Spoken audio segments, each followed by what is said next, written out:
This is our canvas. We all understand how Figma works.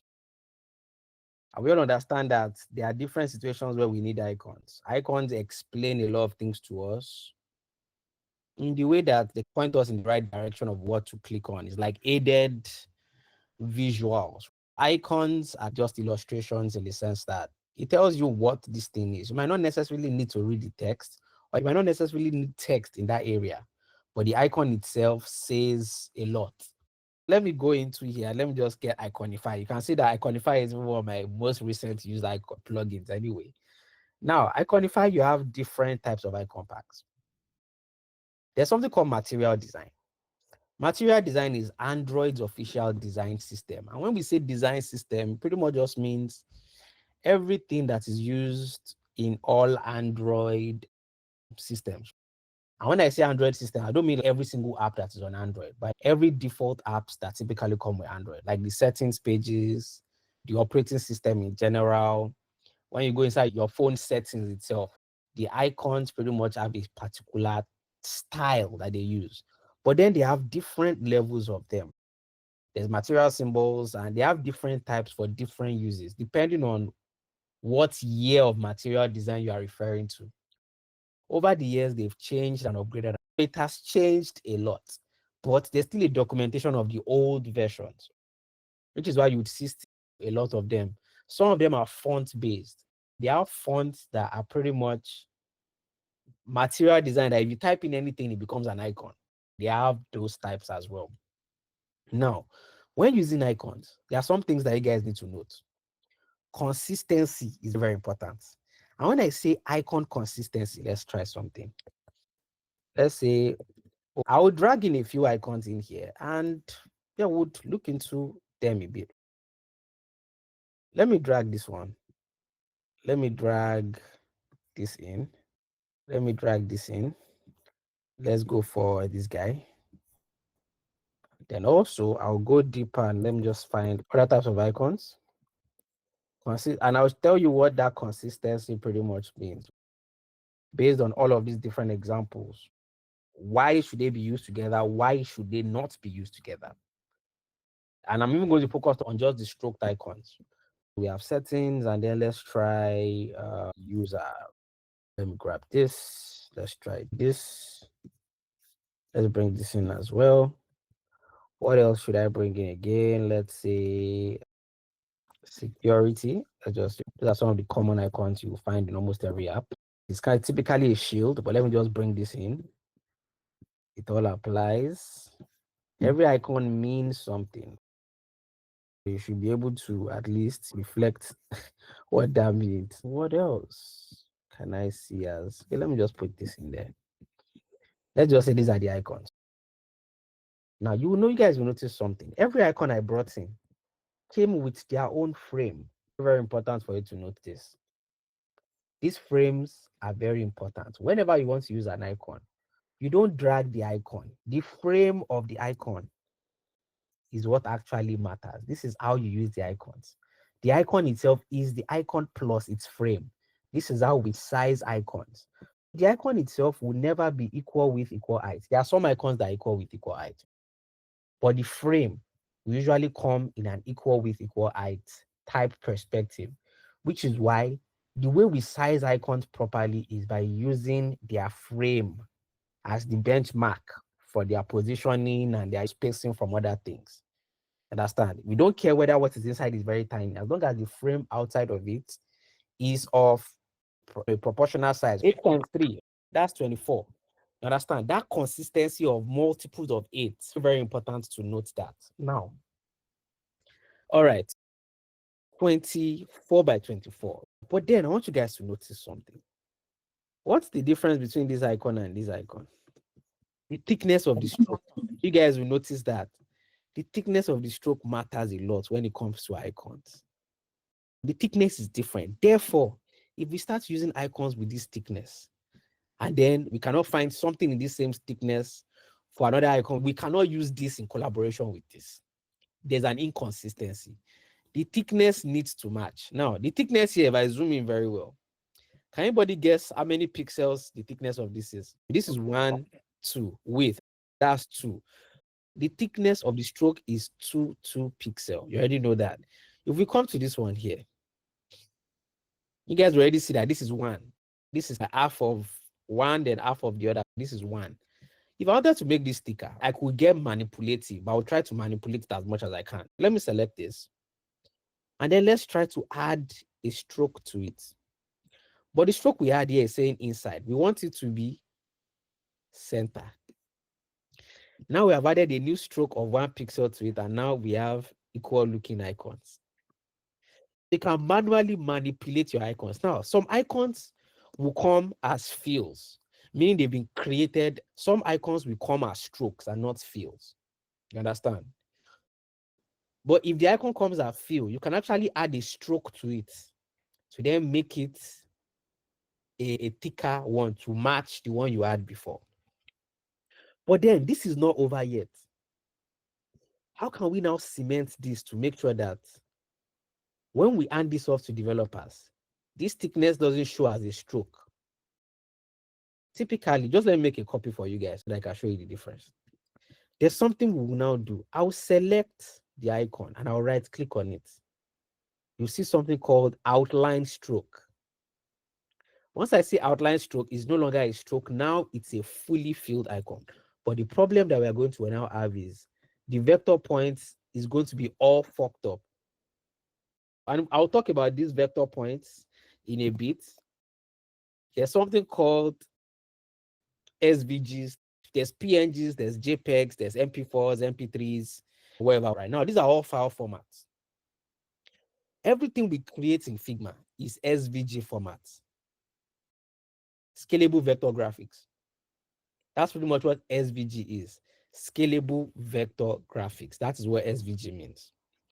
It means it's scalable because there's a difference between images. I'm sure you guys have noticed when you send images to people, maybe through WhatsApp, it becomes a little bit blurry.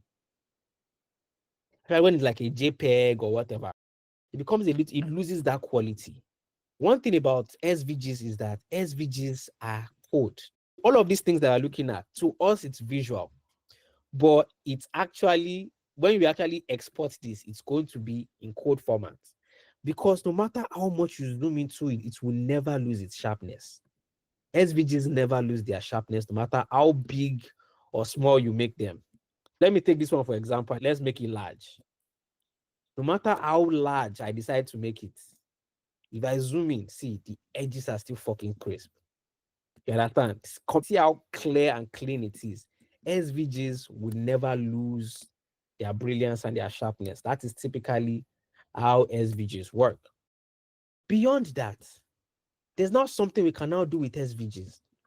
An SVG, you cannot take an image and then turn it into an SVG. SVGs can only be created by illustrating them with the pen tool, or in Adobe Illustrator, there's something called trace.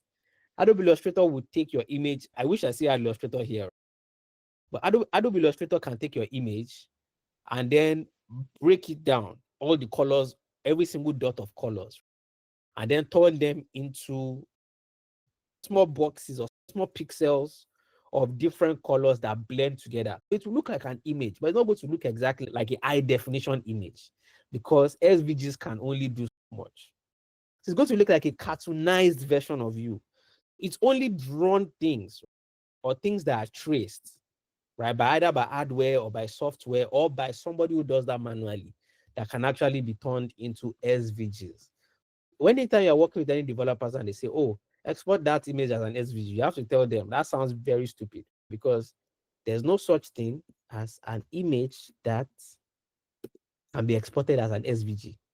If you even export it as an SVG, it's just going to export as SVG, but inside of it, it is a code that's just holding bracket of image inside. It's still going to be heavy. This is why we recommend SVG uses when it's logos, when it's icons.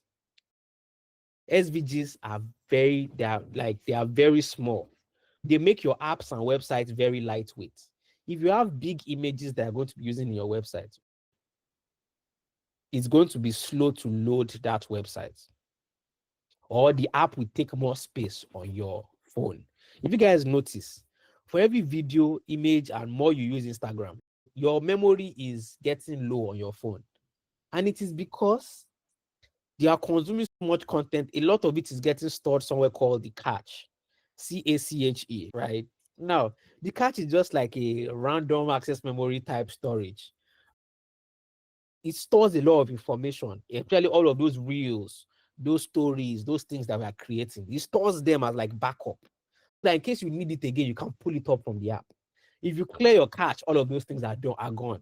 Yes, the Instagram server stores your information as well, but some things, not everything needs to go to the Instagram server because they also are saving space. And Instagram being a free app is not benefiting them storing your nonsense junk. Basically, there's a catch that icons are best when it comes to you wanting speed and quick loading and quick performance. Icons, illustrations, they are the best because they are very lightweight. They're usually in kilobytes, even sometimes in bytes, depending on the level of color and complexity of the icon itself. Now, you guys already understand now that using icons of different thicknesses is a no-go. Please don't do that. Now, I want you guys to look at this. Is it possible for me to work with this icon and this icon together? Let's even assume they have the same thickness, this one and this one. Why is it possible, and or why should I do it, or why should I not do that? Because the edges are different. The end point of things here is round capped. Here it's not round capped. These are add edge. These are like almost add edges. You'd expect to use a certain icon that is probably capped like this, which is why this will probably be a better alternative if it was a little bit thicker. But you notice something about this icon. Some icons come with stroke instead. If I select the icon inside, you see it is now a stroke. I could just make it, oh, let's just say 2. And then I've modified it to be thick. But then I want it to be thicker than this. It seems this is more than 2. This is probably 2.5. Then I'll probably just say 2.5. But there's a question. Can I still combine this icon and this icon together to use them? And there's a style inconsistency. Yes. This one has some kind of gap style, while this one doesn't have that same thing. Therefore, they are like a mismatch. You need to look at things. Styling is there. The thickness of the icon is there. The type of icon is there too. Some icons are filled icons. This, I can actually use this, but the thing is this stroke here is not equal to the thickness of this stroke that we have here. Therefore, they are going to be a mismatch. Look at the stroke. Look at the styling. Styling just meaning you do things like gap like this, that, right? Now, this icon either, I would not advise the use of this icon in a very simple area. And let's try something. Let me try to get another icon. Let me go and let's say home. I would never use this icon in a design, in the UI UX design. And can anybody tell me why I would never use this icon in a UI UX design? Why I should not use this icon in a UI UX design? Why shouldn't I? It looks nice. Why not? Anybody? There's too much going on with this icon. We don't know whether this is a person, you understand, and then a cap or something. There's too much going. It's too busy. Very simple icons, right? You need to use very simple icons, but also use relatable models. There are certain things people are used to. You want people to have a familiar feeling with your product because you want to be different. Doesn't mean you have to do everything differently. There are some things we call the standard mental model. Standard mental model just means these are things that we're already used to seeing. If we see a very simple home like triangle and box under, we know it's home icon. If we see something like a spanner or this type of thing, we know it's a settings icon. It's not for you to now go and maybe bring one toolbox and then say that is icon. That is icon for settings because of toolbox. You understand? You want people to understand in one, just by seeing it, they tap on it, they go in there and they know what to do next. Not them guessing what does this mean, what doesn't this mean. Do you understand? And that is where I will start talking about something quickly. It's called accessibility. Accessibility. And again, probably maybe some of you guys have probably mentioned this before, because I have a feeling like some of you guys that we work together have mentioned accessibility before. What do you think what does accessibility mean? When I say designing for accessibility, what do you think it means? That's exactly what I was looking for. People with disabilities. The point is this: accessibility talks about designing in a way or putting checks in place for everybody to be able to understand something. Now, obviously, there are certain ways that you might not be able to design for every single person. Obviously, not everybody will love your design, and that's something you always have to know. Saying, I want to design an app for blind people. Yes, it's possible. But is that the large, should I say, number of our demographic? That might not be it. But it's always good to have things in place that what if that can be possible? Then how can we design for blind people? Now, I want us to put our brains together and you guys can unmute and let's just hash this out right quickly. Let's even say there's a phone and a mobile app for blind people to be able to chat. How do you think we are going to go about it? Let's think. Let us think together. You guys can unmute. Let's think together. How Yes, can we I think that they might only be able to chat with like voice notes. voice? Very good option, right? Voice, yeah. Voice. What else? There can be a feedback system where any what they click can be read back to them. They know that they are clicking A or something, or when they receive a text, it is they All get the right. So feedback. voice feedback.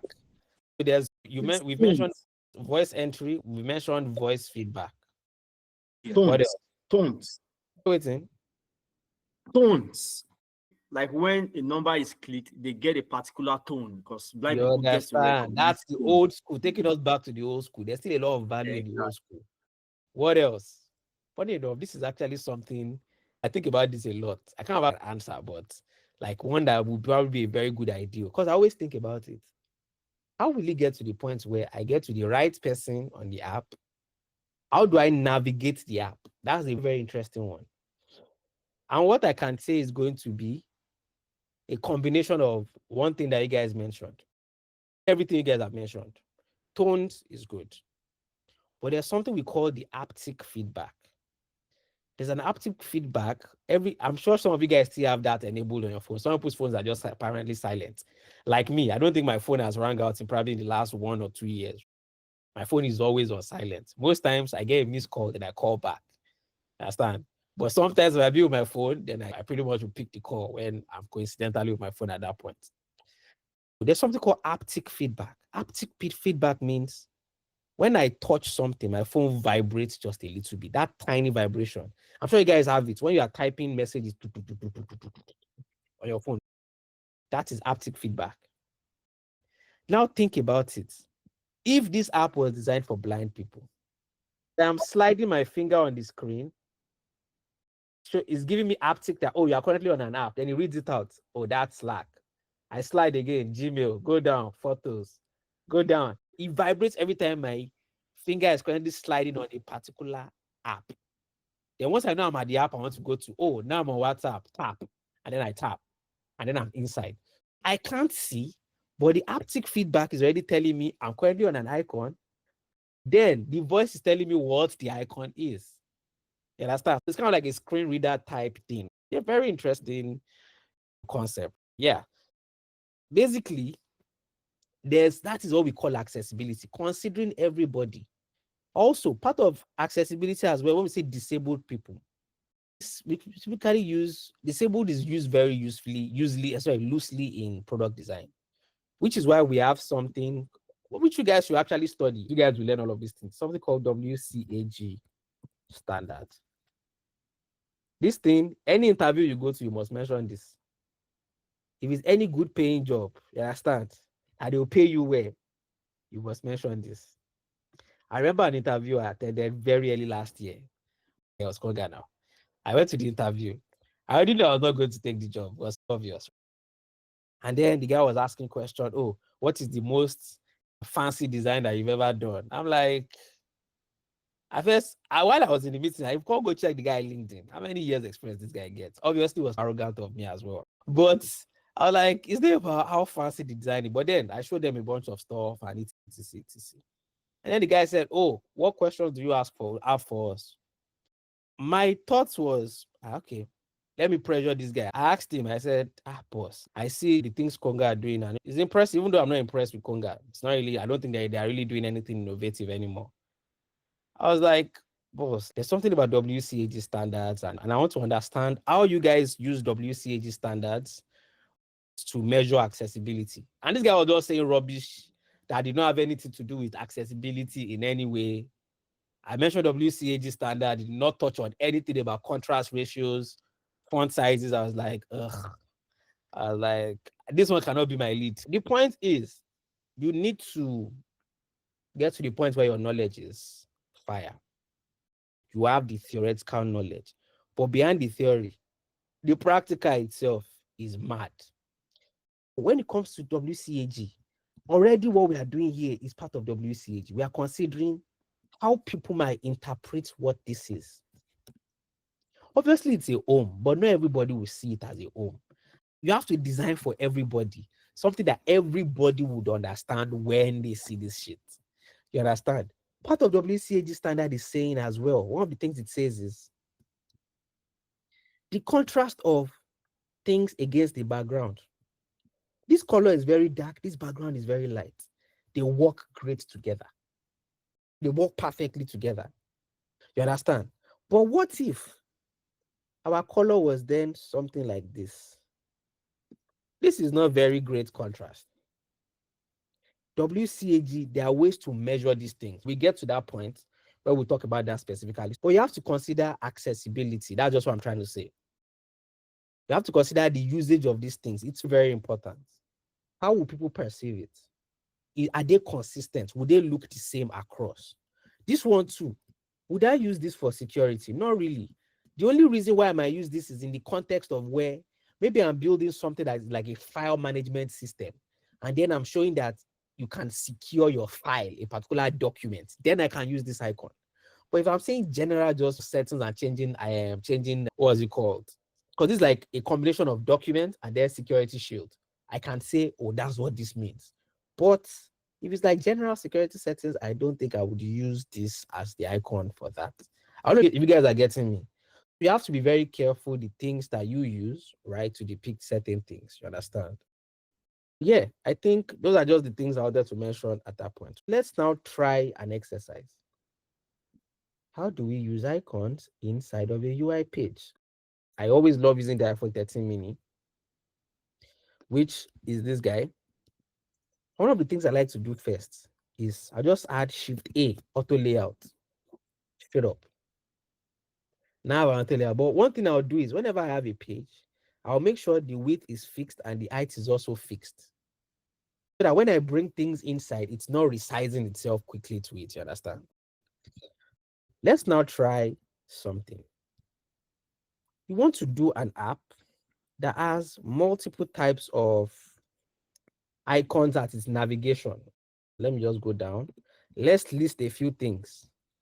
We say, let's just say an icon, like 5 sets of icons at the bottom, right, of the page. Something like those icons that are typically down at the bottom. Home, profile, messages, search, let's say search. Settings too, very important as well. But profile, people actually nest settings inside of profile or account settings. It could be that. Anyway, let's just fuck with this. Let's just use this for now. We are going to need to find 5 icons that work clearly for this. Let's go into Iconify again. And then let's grab our icons. We want to start with home. Home needs to be very simple. I would look in here. I think I'll just use this for now. Let me see. It's very hard to make decisions as well when it comes to icons because there are so many nice looking icons. Let's just go profile. Let's just say user. User is typically what I would use to find that. So let's browse around. And because this is capped, I'll make sure whatever icon I use has a very nice capped end as well. Let's go to the beginning. I like this, except for the part for the point that it has blue. But I can always remove that blue away from it if I wanted to. I'll use this. I made my decision. Then we have messages. And this is what we have. So we can either use the chat icon or we can use others. These are not very great icons, in my opinion. I'll say chat. And then I'll see some nicer icons. I like the curve on this guy. That looks nice. I like this, but it doesn't really look like a chart. Most people understand this as charts. It might be harder to find. This can also be understood as well. You have to think of how people will perceive it while you are choosing your icons. Let me look clearly. I like a lot of these icons. It's one of the toughest things that I typically do. That's why the last thing I do is pick icons. I'd always just use placeholder boxes and then later I'll come back and then pick icons. Let us see which one looks like something that works well. Scroll down. The tough decisions. I guess I'm just going to pick one of these guys then. I think I like this one. Let's bring it in. Yeah, we're looking consistent so far. Then what's the last one? Okay, we have history and then we have search. History, typically represented by like this clock thing, backwards clock, counterclockwise type pointing arrow. I'll use something that will have like that capped end as well. This one has like a capped end. This is nice as well. Just have to pick carefully. Okay, let's try this. Let's see what this looks like. Nice. And then we have a good icon as well. Then we have search. It's a standard. But remember, the end of your search should have that capped end and should have the same thickness. So I'm going to look at search. Any search that has a nice cap at the end. I like this guy. This is kind of like a nice big boy. Let me see. Let me see what that looks like. That's nice. But I don't think it's as thick as this guy. Let me select. Is it a stroke? It's not a stroke. It's a interesting. 1, 2, 2. Actually, funny enough, the same thickness. Let's just go with this guy. Now we have this guy. Let me now show you the mental model of how you should think about it.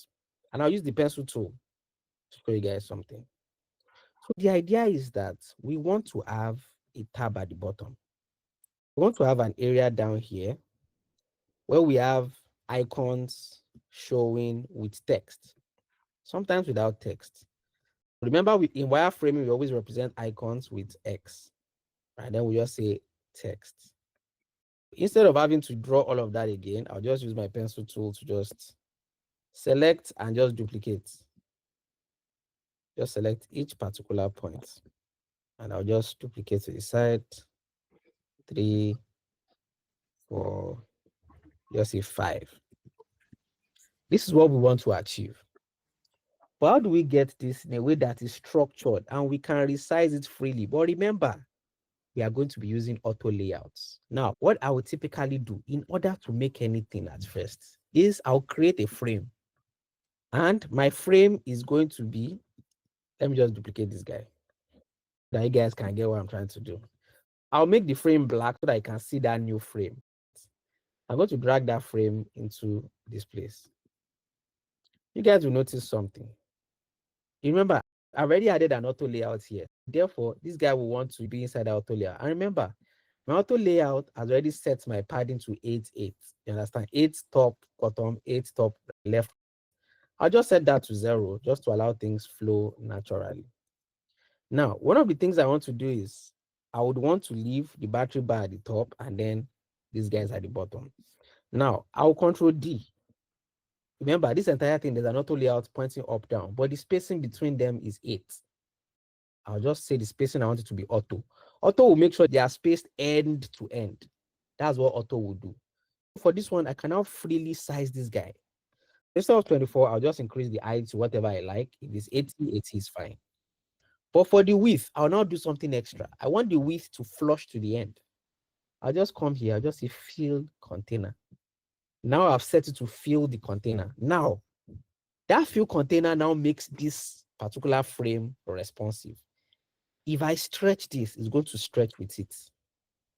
Understand? It will always fill the container. But let's not go into that deep territory yet. We are still going to explore responsiveness. Now that we have this, and we said 80 is what we want to do for this particular, our search and all of these icons and everything. Okay, fine. And our aim is to have these guys is to have 5 different things in there. Now, the way I typically do it is this one, I'll give it Shift A, I'll give it an auto layout as well. Now it's just a frame but has an auto layout to it. I just want it to stay fixed because when you add auto layout to some things, you have to pay attention to the width and the height. You want it to still feel, but the height, we don't want it to hug things. You understand? It's better for us to just leave it as a fixed height. All right. Now, what I want to do here now is I want to have 5 icons. I want to have 5 frames inside of this, and you guys will understand in a bit. I'll come in here and then I'll create a frame. Obviously, this frame doesn't have a background. I just press plus to make it white. And I want this frame to be proportional, same width, same height. I'll just knock this down a bit.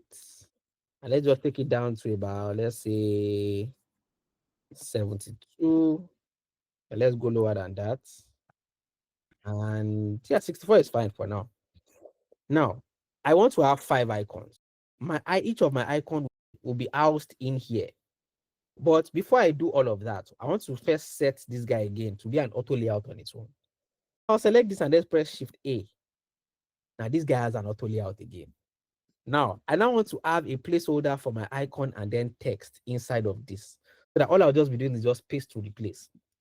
I'll zoom in and then again, I'll create another frame. But I have to first check this one that I created is saying hug. I don't want it to hug. I want it to be fixed. That's the point. I want to set a standard so that I'm just replacing things without it adjusting, at least not yet.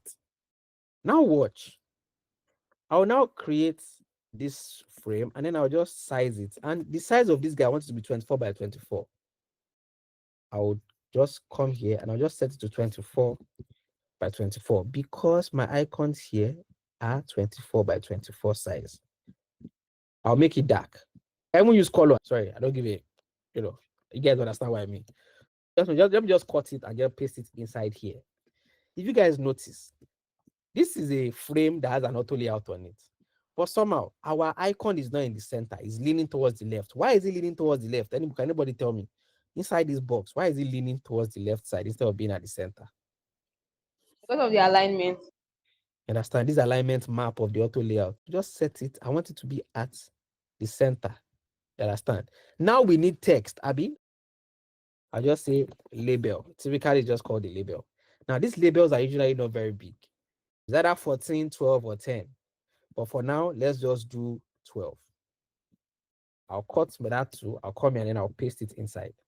Now the label is there at the bottom. You understand? Now, this label, there are so many things that can happen. But I want this label to fill the container as well. You understand? And I do want to have a padding inside of this. Because what if I have something that then says it's going outside? I don't want that. That is why that label will now be set to fill the width. But the alignment of the label must be centered. Because if your icon is going to be centered, then your text should be center aligned. We'll do that too. I'll select this and then just give it 0 padding from the sides. And then also from the bottom and top, 0 as well. You see, it has now shifted it to the top. Now, what do we do to fix this problem? Just bring it down here and then it's there. Now, I've already set everything I want to do. I'll just select this. Since I know it's 5 icons that will be here, I'll just press Ctrl D, Ctrl D, Ctrl D. Now we are going to notice something. The spacing here is not equal to the spacing that we have here. How do we now set that to be equal spacing? I'll just select this.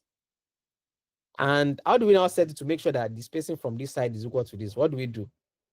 You have to do auto. Again, Gap between them is going to be auto to ensure that everything is spaced equally, but the first and the last are pushed to the edge limits. You understand?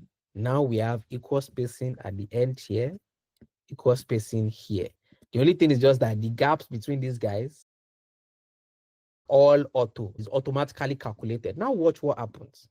Already with what I did, everything is already responsive. If I resize this, see, it's responding. That auto is a very good thing, but at least this is like a tip to let you guys know that you can use it in many ways. Now, I've set everything. Now, the reason why I do this is this. when I start doing something called prototyping and it's interaction design, when I get to the point where I want to make things clickable so that it goes to another page, I don't want people to only target the icon or the text. I want them to target this entire area. That is accessibility. You have designed in a way that the entire area around the object itself is tappable. If I just take the background and I make the background white also, you would never know that there's a box here because of the way I had set it up already. Let's just come back and let's just look at the labels that are supposed to have at the bottom there. Let's just rename everything. Here we'll say home, profile, messages, history, and search. What do you think would be the best order? Is profile supposed to be here? Is it typically here? Where do you guys think profile should be? Who would like to take a jab at Far that? right. The far right. What about search? Where should search typically be? Should be Probably that's I think in the middle. Now, this is looking way better. And again, you could do your preference. For me, I would have said message should be center and then search is next to home, right? But again, it's still fine. It doesn't matter. It depends on whatever app you are building and how important certain things are to people. You want the most important things to be closest and then the least important thing to be farthest. Profile is important, but it's not something that you want them to be, that they'll be using all the time. Most times, people will be checking messages if it's a messaging app. People will be searching for specific people or specific items, which is why typically I'll probably put search here and then messages here. Let's just leave it that way for now. And remember, that is still us considering accessibility. Let's go in, select this, Control C. I like to cut things. I'll just press Control X. I'll just select this one, right click, paste to replace, and it has replaced it. The end. Control Shift R is paste to replace. Now I've replaced it as well. You can either right click and paste to replace or press Control Shift R to replace stuff. Then this one, messages, Control X, select this, Control Shift R, and I've done that. This one as well, Control X. What's it called? That was history. Control Shift R, now it's done. And then this one, Control X, select this, Control Shift R, and now it's done. Now those boxes are there. Their background is just blending into each other. Nobody's noticing that they are there. But whenever I decide to link things, I'm linking this entire box, not just the icon. That anybody who taps around here goes to the page they actually want to go to. And this is pretty much it. There are many things we can also do. There's so many types of optional designs that you can do, right? Now, let's not apply it to components. Now we have applied auto layout to this, but we have not applied components to this yet. Let us make a copy of this outside and then use this to experiment on how our components will change states. Now, this is going to be the base initial state. I'll just say default. When we are not on any particular page, but then what if I am on the home page? What should happen? What should this look like? You can decide and say, oh, you want the background to have maybe a specific brand color. You want the background to have that green. And then let's say maybe it's curved or something. So let me just do appearance. Simple. Now, I'll make a copy of this one again down here. You copy it 5 times to ensure that you have all 5 states ready.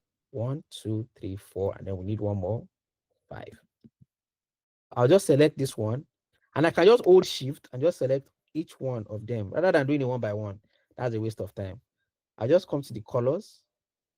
I'll give it that color, right? I think this is probably, so I think it's like 500, yeah. And I'll just curve the edges totally. And all of them, they have the same edges. But then we have a problem. Messages is touching the edge here. Therefore, this is not a good option in how to depict. I don't know if you guys are getting me. Therefore, this curved format is not the best way. So already, because of these messages, it has scattered everything. It is not going to allow this to work out. Therefore, I'll then go back and then try something new. I'll select all of these guys. And then we take them back. Let's take the corner radius back to 0. And then what we are going to do this time is then think, what else can we do optionally? I can take this back to white. Where's the white? Okay, I don't think we created white the other day. But then what we'll now do is we'll set the texts first. We'll allow the text to be bold. Then we'll give it that green color. But beyond that, something must happen to the icons. If I'm on home, I should have an icon. But look at it this way. If on this home, if the icon is this, it doesn't really stand out enough. I don't know if are you guys getting me? It doesn't stand out enough. Therefore, can I find a field icon that works for this? Or let us now go to manipulation. Can I manipulate the icons? Let me select each icon and let me just copy them out and then show you how we would be able to manipulate those icons to give us a field variant or a field copy of them. For the home one, I'll just go into the home. I'll select it. Now, anytime you select the vector, now you see, I'm not selecting the frame this time. I'm selecting the vector inside itself, the icon. I'll just press enter. Once I press enter, it unlocks some other things for me. These are all the point edges. I can manipulate this guy to do whatever I want it to do. I'll just come in here and then manipulate that icon manually myself. Let me just do this to not allow that gap to be there. Just cross everything together. I'll cross all the wires. I'll make sure the outside is not looking different. It's only the inside I'll just move around. Let me just move this, cover that top, and I'll come here, click here, and then drag and escape. Now I have a field version of the home. Do you guys get what I just did there? I want you guys to try it. Go and grab a stroked icon. But before you guys do it, remember there are different types of icons. Some icons come as stroked icons. Those ones give you the freedom to be able to just add plus and just fill it up.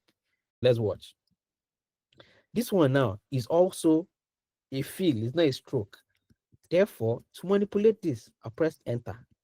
See, it makes points available for me. And all I'll just do is I can even just select one point and just delete the point. Once I delete the point, it closes the entire inner center. You can do it either way, but not every shape does it like that. The reason why deleting the point worked is because this was like a spatial type thing. Getting rid of one point just made the vector assume that everything should just be covered with black. You understand? That's why it worked specifically for this one. It will not work for every icon that way. And then let's come back here. Select this one. Now this one is stroke. This one is one of the sweetest ones to do. I'll just say, nah, I'll just make the guy black. But then the stroke inside, I'll just say, I want the stroke to be white. But then the problem with this white stroke now is, you will notice something. It has now made the icon smaller because this stroke is white now. We want it to still be black. But it's only this one that we actually want to actually have as white stroke. In this particular scenario, we now come to a dilemma where I'll now duplicate this. But then I'm going to manipulate it in a way where I combine two. This one is fine as is. What I now want is going to be what I want is going to be one that is just these two lines. Press enter. And then I'll hold shift. I'll just select every single line. I can just pinpoint those lines one by one. Pinpoint. It's kind of like illustration. It's like you're illustrating, but in a way, you're manipulating the shapes. Now I've selected all of the strokes here. I'll just press delete. Now it has deleted. I'll just press escape once I'm done. Now I have just a line. You understand? Here, I'll then come back here. Just watch. I'll select this and I'll make the inside. I want to fill the inside as black. But then I'll just copy this guy, Control C. I'll select this entire thing and just paste it, Control V. Now it's there, but I'll just make this one white. Now I have my chat icon black, but my white is still white inside. I'll just delete this. Now I've manipulated that one because it had multiple parts in it. This one too is also another game as well, another game changer as well.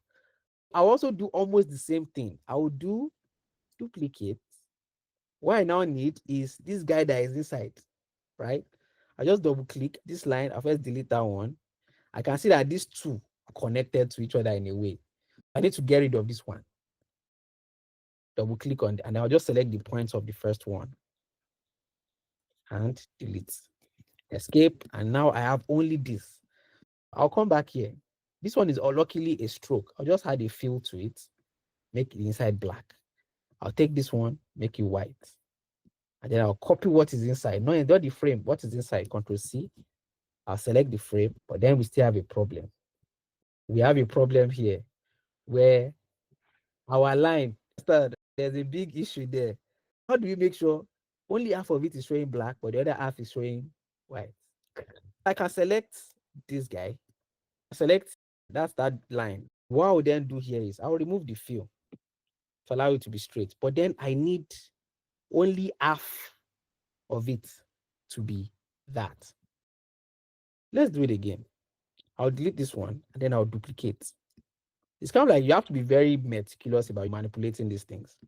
I'll come back here, select this. I'll just remove the fill. I don't need that. This one, I don't need it as well. This line around, I don't need it. What I need is half of this guy. The one inside is what I need to be white. In order to do that, I'll just press enter to access these points. And then I'll select these points themselves. First, delete this one. Now I need only half of it to be white. I only need this side of it to be white.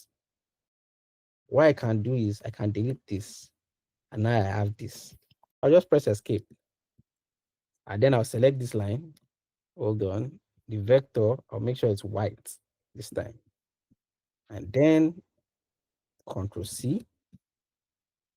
Then we'll come back here and I'll just paste it, Control V. But I then have to now manually position it to ensure that it does the thing that it's supposed to do.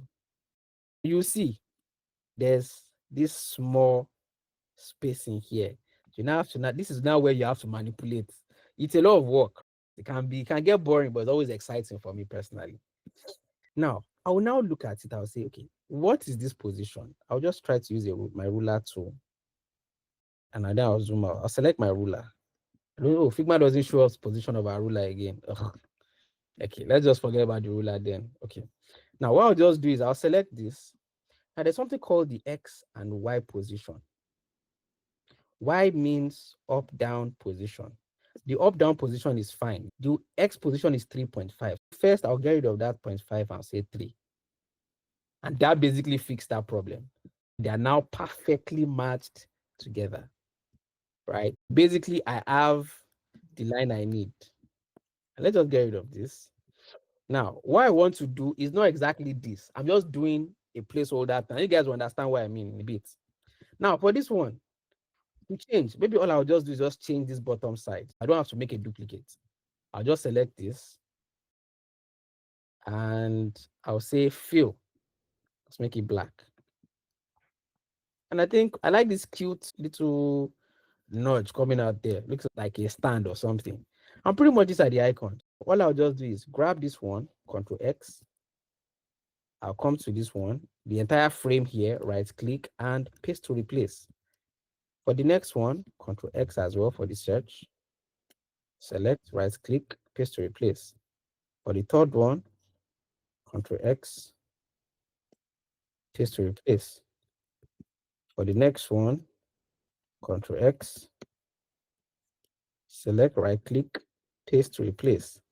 And for the final one, Control X, right click, paste to replace. Now, all I'll just do is select all of them, and any black, I'll just make it dark green.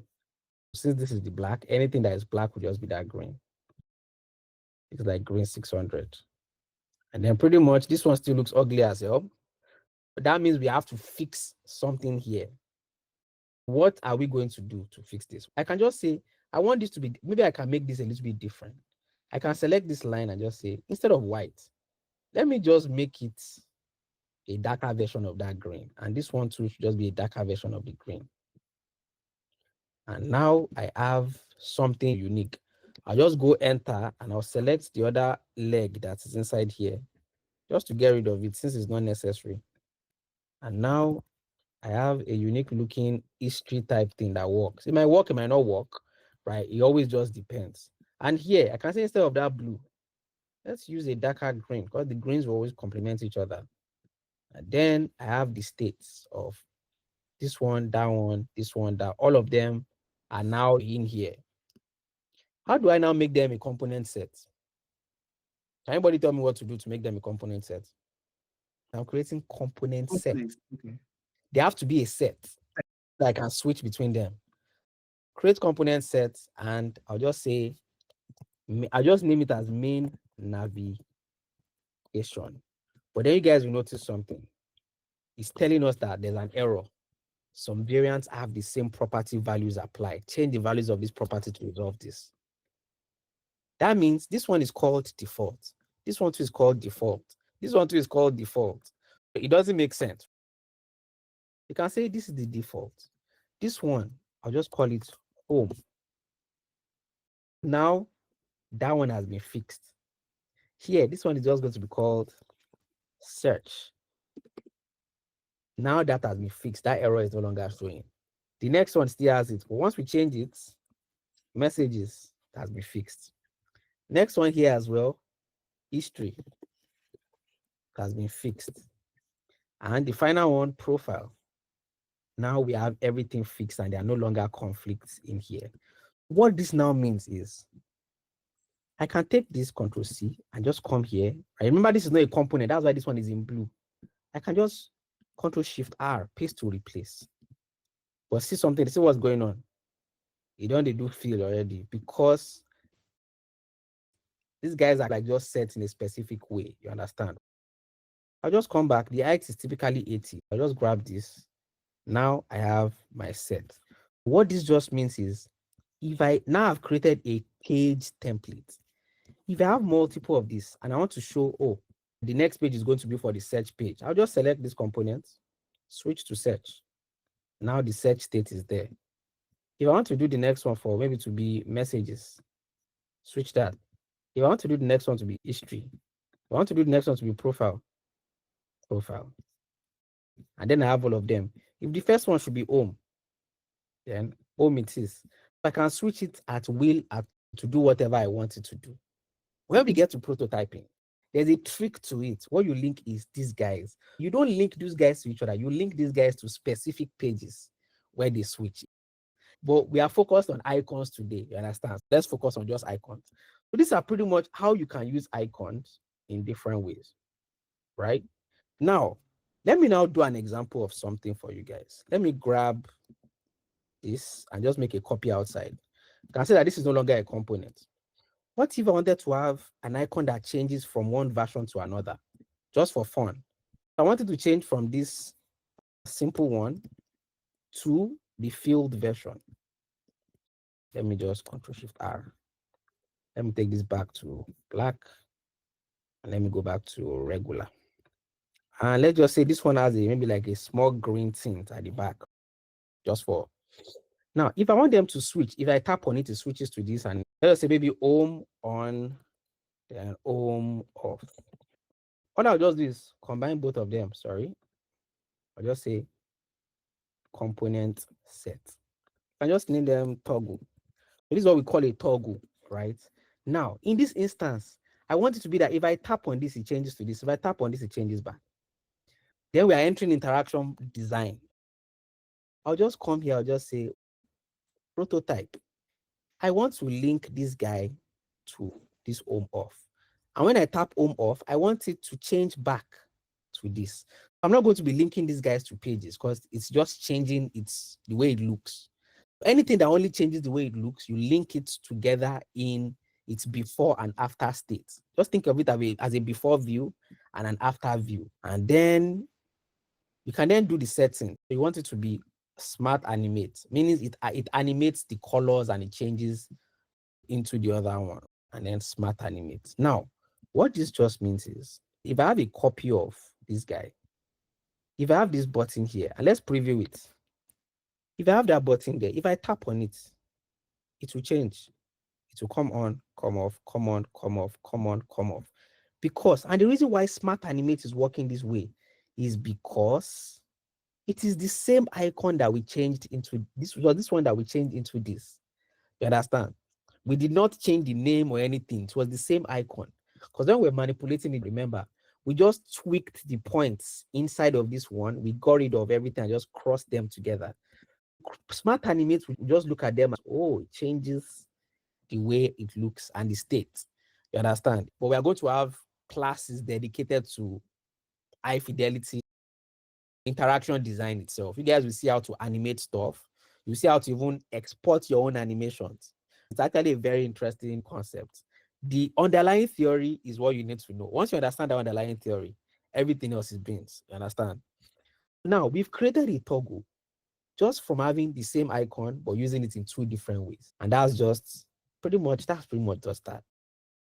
Already show you guys where to get images. Images for me personally, I would just generally use something like, let me just come here and then create a frame. And then let me just say, I want this frame to fill the container. Right?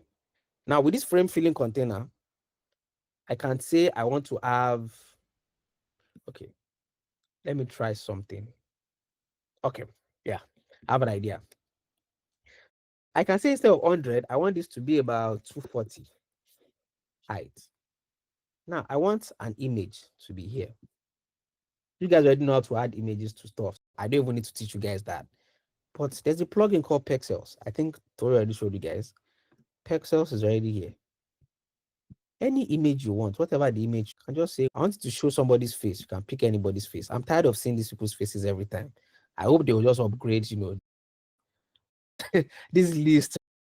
But just come and just say African food. Let's just grab this. Once I click on it, it's supposed to apply it to this, and then it applied it to it. You understand? And now it has added the image to it. But this looks good, but it doesn't look totally good. There are some manipulations you can do to this image. You can say you want the image to fit the page. Instead of filling, you can fit it at the center, but this is not the best. You can say you want the image to crop. When you say crop means you only want a particular section, but you should not use crop after you've done fit. First go back to fill, then crop.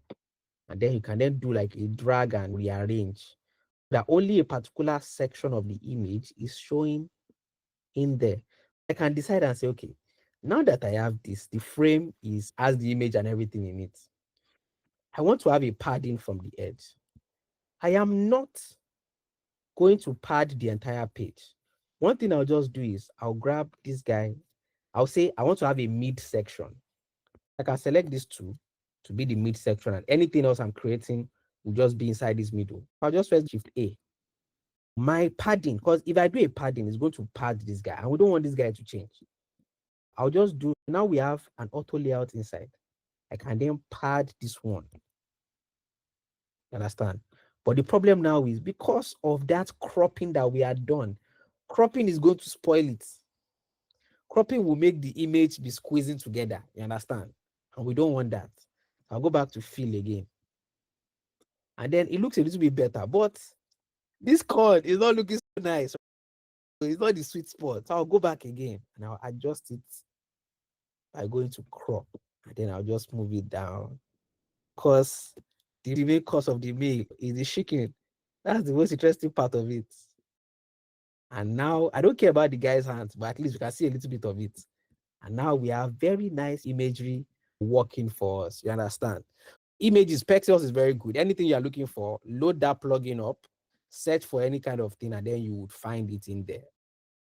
For your images, you can even do things like, on top of like an image that is a fill, you can actually always add a fill on top of it. So you can add a fill of red to give it like a red tint.